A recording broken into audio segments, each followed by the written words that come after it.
எஃப்ஜேயும் வியனாவும் தனியாக உட்காந்து ரொம்ப நேரம் பேசிகிட்டு இருக்காங்க. அதில் வியனா ஒரு சில விஷயங்களை எஃப்ஜே கிட்ட சொல்கிறாங்க. இதை வச்சு பார்க்கும்போது வியனா கொஞ்சம் தெளிவாக தான் இருக்காங்களோ அப்படின்னு நினைக்க வைக்குது.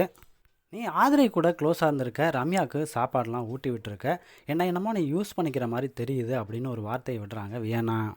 ஐயையோ என்னடா இப்படி கேட்டாலே அப்படின்னு பதறின எஃப்ஜேவோ, நான் ரம்யா கூட க்ளோஸாக தான் இருந்தாலும் அவளை எப்படி திட்டினா பார்த்தல அப்படின்னு கேட்குறாரு எஃப்ஜே.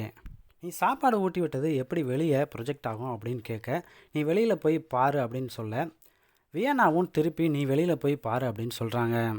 உங்ககிட்ட எனக்கு பிடிச்ச மாதிரி எந்த ஒரு குணங்களும் கிடையாது அப்படின்னு வியனா சொல்கிறாங்க எஃப்ஜேயை பார்த்து. எஃப்ஜே வெளியே போய் ஷோ நீ பாரு அப்படின்னு சொல்லும்போது டாப்பிக்கை டைவெர்ட் பண்ணாத, யூஸிங் மீ அப்படின்னு டைரெக்டாகவே கேட்குறாங்க வியனா. இந்த வீட்டில் நீயும் நானும் 100 வருஷம் ஒன்றும் வாழ போகிறதில்ல அப்படின்னு சொல்லிக்கிறாங்க வியனா. அதே நம்ம கரெக்டு தான், வெளியே போனதுக்கப்புறம் நீ யாரோ நான் யாரோன்னு சொல்லிட்டு போய்கிட்டே இருப்பாங்க. இதை பற்றினா உங்களோட கருத்துக்களை கமெண்ட்ஸ் பாக்ஸில் ஷேர் பண்ணுங்கள்.